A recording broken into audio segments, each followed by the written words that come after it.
किसी के घर जाते हैं तो वो हमें इज्जत देते हैं, लेकिन वो इज्जत एक समाज में हर किसी को मिलती है, वो इज्जत हमें नहीं दी जाती है। हम किसी के घर जाते हैं, नाचते गाते उनके बच्चों को दुआएं देते हैं, जो हमारा हक होता है वो हमें दे के विदा करते हैं। फिर कुछ समय बाद वही इज्जत, वही बेइज्जती करना पीठ पीछे जो हर किसी का होता है। फिर मैं अगर वोट में खड़ी होती हूँ, मुझे समाज में खड़े होने का एक जगह मिलना चाहिए, प्लेटफॉर्म मिलना चाहिए कि हाँ ये इस लायक है, मैं आपके साथ रहती हूँ।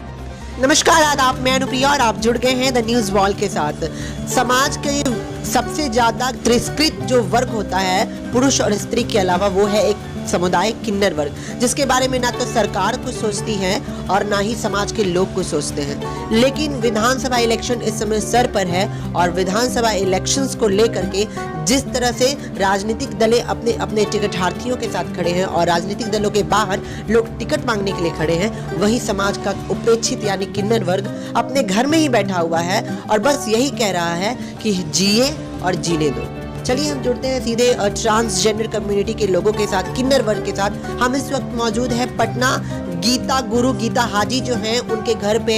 गीता गुरु ओल्डेस्ट ट्रांसजेंडर कम्युनिटी मेंबर मानी जाती हैं। बहुत लंबे समय से पटना बिहार में वो यहाँ रह रही है अपने चेला नातियों के साथ। और रेखा गुरु भी हैं जो इनके साथ रहती है और पटना में जो ट्रांसजेंडर कम्युनिटी को लेकर के जो संचालन होता है वो अपने पुश्तैनी व्यवसाय और व्यापार के द्वारा ये करती हैं। चलिए हम सीधे जुड़ते हैं ट्रांसजेंडर कम्युनिटी के एक फेस के साथ। मैडम आपका नाम क्या है? सोना।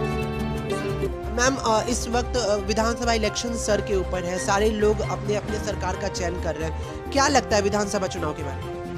नहीं कुछ लगता है क्योंकि विधानसभा जैसे कि मैं एक किन्नर हूँ, मैं एक समाज में एक धब्बा जैसी हूँ। कोई मुझे देखते हैं तो इग्नोर करते हैं, मैं जो मुझे देखते हैं तो क्रिटिसाइज करते हैं। विधानसभा है तो विधानसभा में हम तो यही चाहते हैं कि हमारे जजमान अच्छे रहें, भले रहें और हमें भी सपोर्ट मिले, है ना। विधानसभा चुनाव में आप क्यों नहीं खड़ी हो रही?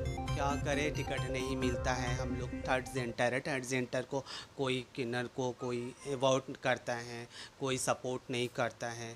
हम लोग खाने पीना मरते हैं, क्या करेंगे। समाज के सामने जाते हैं, मजाक उड़ाते हैं, हंसी उड़ाते हैं, क्या करेंगे। कुछ भी विधायक कुछ नहीं करता है, कोई नहीं, इलेक्शन में कोई हमारा सपोर्ट नहीं करता है। कैसे लॉकडाउन था, कोरोना काल था, पूरा विश्व त्राहिमाम कर रहा था, आप लोगों का जीविकोपार्जन कैसे चला कोरोना काल में? बहुत ख़राब चल रही थी, किसी के ये नहीं हो रही थी। हम लोगों के ऊपर में बहुत तकलीफ़ हो रही थी, कहीं से कोई हेल्प नहीं मिल रहा था, कुछ नहीं मिल रहा था। मेरे जजमान हैं, मेरे दाता हैं, वो लोग मांगते हैं, उन लोगों से मांग के खाते हैं, वही हमारे सब कुछ है।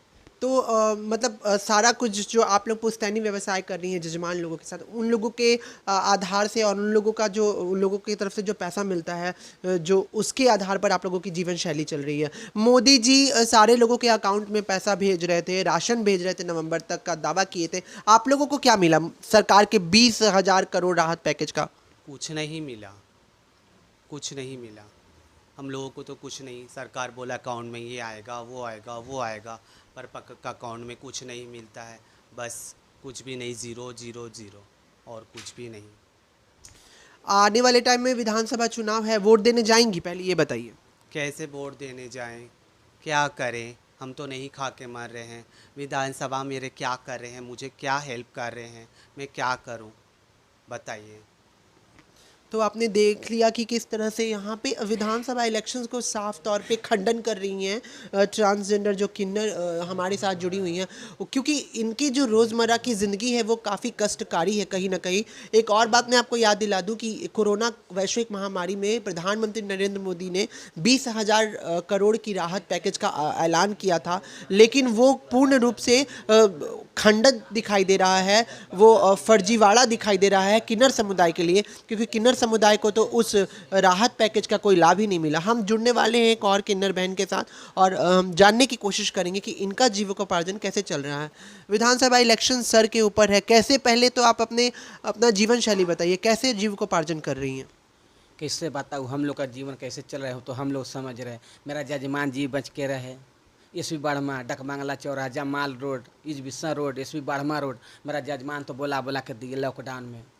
हम लोग कौन देता है? बोले हम लोग किसके सहारे? हम लोग जजमान मेरे बच के रहे, मेरा पटना का जजमान बच के रहे, उनके बच्चे जीता रहे, हम तो उनसे है।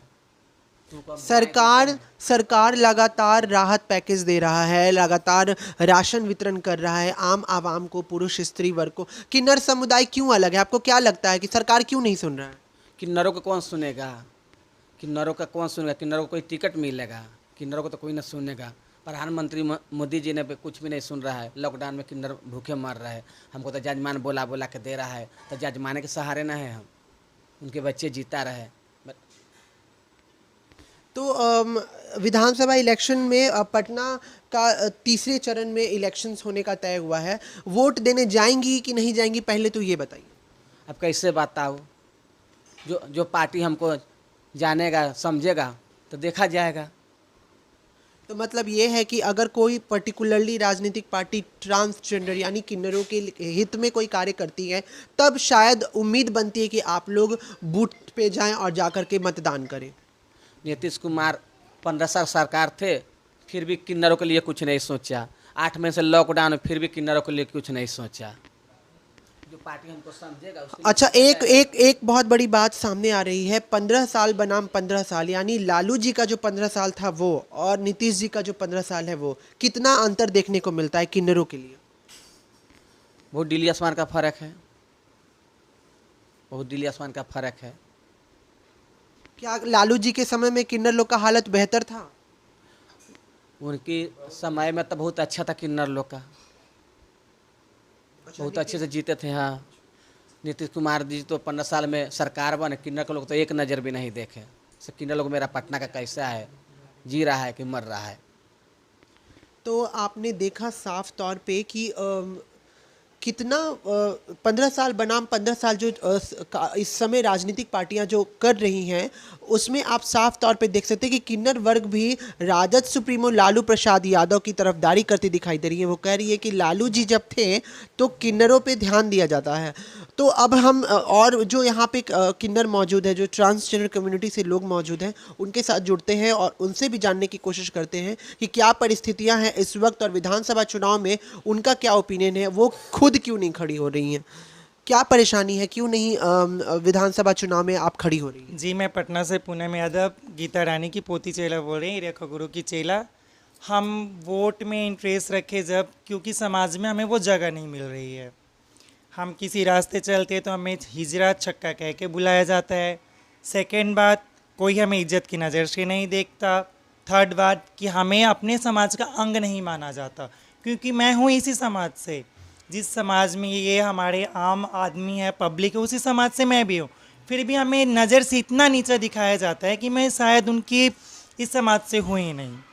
और रही बात विधानसभा वोट में खड़े होने की, तो हर किसी को चाह होता है कि मैं भी आगे बढ़ूं, मुझे भी आगे बढ़ने का मौका दिया जाए। तो हमारा समाज हो या हमारा जो संविधान है, चुनाव आने वाले, ये हमें आगे बढ़ने का मौका नहीं देते हैं। अगर हम किसी के घर जाते हैं तो वो हमें इज्जत देते हैं, लेकिन वो इज्जत जो एक समाज में हर किसी को मिलती है, वो इज्जत हमें नहीं दी जाती है। हम किसी के घर जाते हैं, नाचते गाते उनके बच्चों को दुआएं देते हैं, जो हमारा हक होता है वो हमें दे के विदा करते हैं। फिर कुछ समय बाद वही इज्जत, वही बेइज्जती करना पीठ पीछे जो हर किसी का होता है। फिर मैं अगर वोट में खड़ी होती हूँ, मुझे समाज में खड़े होने का एक जगह मिलना चाहिए, प्लेटफॉर्म मिलना चाहिए कि हाँ, ये इस लायक है, मैं आपके साथ रहती हूँ, आप हमारे भाई बंधु, आप हमारे घर के अगल बगल के पास पड़ोस हो, इज्जत करते हो, अच्छी बात। लेकिन हर कोई मुझे इस समाज में अपनी जगह नहीं बैठाता, ठीक है ना। इसलिए हम लोग जो भी है, बस हमारा जजमान जो है, जिनके घरों में हम दुआएं देते हैं कि उनके बच्चे जी बच के रहें, उनकी शादियों में जाते हैं, दुआएं दें, उनका जोड़ा बना रहे, हमारे लिए वही सब कुछ है। हमारा जजमान सही है, ठीक है, तो हम भी ठीक है, क्योंकि वो हमारे दाता हैं। अब आगे जो भी होगा वो आगे की बात है। और रही बात वोट देने की, हर किसी को शौक़ होता है कि मैं भी वोट दूँ, मैं भी आम पब्लिक के जैसे इस दुनिया में जीऊँ, मेरा भी एक हक हो।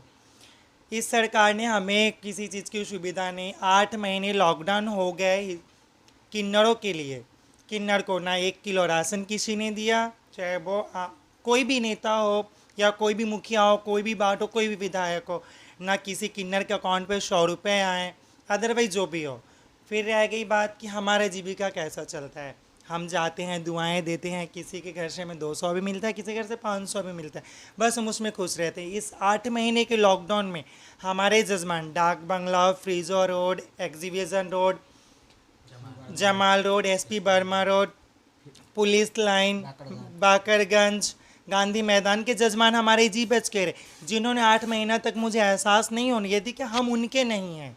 उन्होंने हमें फ़ोन करके घर पे बुला के हमारा इज्जत किया, हमारा पेट भरा है। बस हम ये कहना चाहते हैं। विधानसभा इलेक्शन में इस समय एक और बहुत बड़ी बात उठ रही है, 15 साल बनाम 15 साल। लालू जी का 15 साल और नीतीश जी का 15 साल, कितना अंतर देखने को मिल रहा है किन्नर समुदाय को? किन्नर समुदाय को देखने को मिला कि जब लालू जी का राज था, उनका नेता चलता था, उनकी बातें चलती थी, किन्नर बहुत अच्छे थे। हर किसी के घर से हमें खुशियाँ मिलती थी, हर एक जगह पे हमें मिलता था कि चलो कहीं मुझे कुछ आशा दिखाई दे रहा है। और रह गई बात नीतीश कुमार जी का, तो आज 8 महीने 9 महीने लॉकडाउन को हो गया, उनको तो एक बार न्यूज़ पे भी नहीं दिखाया गया कि वो जनता के लिए क्या करे, तो हम किन्नरों के लिए वो क्या करेंगे। बस यही कहना चाहूँगी। तो आपने देखा कि साफ तौर पे नीतीश सरकार की बातों का उनकी सरकार की जो प्रावधान है उनका खंडन करते दिखाई दे रहे हैं किन्नर वर्ग। और एक और बहुत इंपॉर्टेंट बात यह है कि राजद सुप्रीमो लालू प्रसाद यादव का जो कार्यकाल था वो कहीं ना कहीं किन्नर वर्ग के लिए काफ़ी सराहनीय था। हम और लोगों के साथ जुड़ते हैं। कहाँ से हैं आप, पहले ये बताइए। मैं पटना से बोल रही हूँ, मनीषा। विधानसभा चुनाव सर पे खड़ा है, क्या लगता है इस बार चुनाव में किन्नर वर्ग का ओपिनियन क्या है चुनाव को लेकर के? कौन जीतेगा? नीतीश जी की सरकार बननी चाहिए, तेजस्वी की सरकार बननी चाहिए, पप्पू यादव की सरकार बननी चाहिए, कुशवाहा की सरकार बननी चाहिए, किसकी सरकार बननी चाहिए? अब किसकी बनेगी अब क्या पता। जो हमारे लिए भला करे उसका ही बनेगा। जो हमारे लिए भला करेगा उसका ही बनेगा। तो आप देख सकते हैं कि साफ तौर पे एक लाइन में ही आंसर दे दिया इन्होंने कि जो सरकार किन्नर वर्ग के लिए सोचेगा हम उन्हीं को करेंगे। और आप देख सकते हैं कि किन्नर वर्ग जो है वो किस तरह से अपनी परिस्थितियों से जूझ रहे हैं। और एक और बहुत इंपॉर्टेंट बात है कि डाक बंगला चौराहा से लेकर के गांधी मैदान के बाकरगंज, पुलिस लाइन, जो एरियाज़ हैं वहाँ पर के जो लोकल एरिया है, एसपी वर्मा रोड, ये सारे जगह के लोग लॉकडाउन के दौरान फ़ोन कर कर के ये किन्नर वर्ग को बुलाते थे और अपने घर में राशन पानी जो भी उनसे होता था वो मुआयना कराते थे। तो कहीं ना कहीं सरकार से बेहतर तो ये वो जजमान हैं जो इन लोगों को घर में राशन पहुंचाने का कार्य कर रहे हैं। कहीं ना कहीं सरकार के मुंह पर एक बहुत बड़ा तमाचा है जो सरकार ये कहती है कि हम बिहार के हर वर्ग के इंसान के लिए हम बराबर और समानांतर दृष्टिकोण रखते हैं, उनको पूर्ण रूप से खंडित किया जाता है। कहाँ से हैं आप? मैं पटना से बोल रही हूँ। विधानसभा चुनाव क्या लगता है, विधानसभा चुनाव में किस तरह का इन्वॉल्वमेंट रखती हैं और आपको क्या लगता है नीतीश जी की सरकार बनेगी कि तेजस्वी जी की सरकार बनेगी? ये तो हमें नहीं पता है, लेकिन जो हमें भला करेंगे उनका सरकार मिलेगी। कोरोना काल 8 महीना हो गया, कैसे जीविकोपार्जन चल रहा है? वो तो हम ही लोग समझ रहे हैं कि कैसे अपना जीवन पाले हैं, कैसे भूखे सोए हैं कि खा के सोए हैं। कोई सरकार हम लोग को पूछने भी नहीं आया, देखने भी नहीं आया कि किन्नर लोग कैसे जी रहे हैं। कोरोना काल में इस इतना गंभीर परिस्थिति था, सारे लोग त्राहिमाम कर रहे थे और आप लोग इस जब विधानसभा चुनाव सर पे आकर के खड़ा है तो सरकार को क्या जवाब देंगी? क्या जवाब दूंगी मैं? आप कुछ नहीं कहना चाहती हैं सरकार को चुनाव के पहले कि अब किन्नर वर्ग ये है, किन्नर वर्ग की परेशानियों को समझे, कुछ आप नहीं ऐसा बात रखना चाहती? ये तो समझती हूँ, लेकिन वो लोग नहीं समझते हैं ना, तो हम कैसे बता सकते हैं सरकार कैसे करेंगे? किन्नर लोग के लिए कुछ भी नहीं सोचते हैं सरकार। तो आप देख सकते हैं साफ तौर पे कि किन्नरों के लिए कुछ भी नहीं सोचा जा रहा है। और यहाँ पे जितने भी किन्नर वर्ग के लोग हैं उन लोगों ने साफ तौर पे इस चीज़ का खंडन कर दिया है, मना कर दिया है इस पूरे शैली को कि जो प्रावधान सरकार द्वारा स्थापित किया गया है कि सिर्फ पुरुष और स्त्री वर्ग को ही प्रधानता दी जाती है। कहीं ना कहीं समाज में तृतीय लिंग भी है जिसको सामाजिक और संवैधानिक एक्सेप्ट कर लिया गया है, लेकिन उनको अभी पूर्ण रूप से अधिकार नहीं मिल पा रहा है। आपको ये पूरा वीडियो कैसा लगा हमें कमेंट करके जरूर बनाइए। बने रहें हमारे साथ सामाजिक राजनीतिक गतिविधियों और खबरों के लिए द न्यूज़ वॉल के साथ।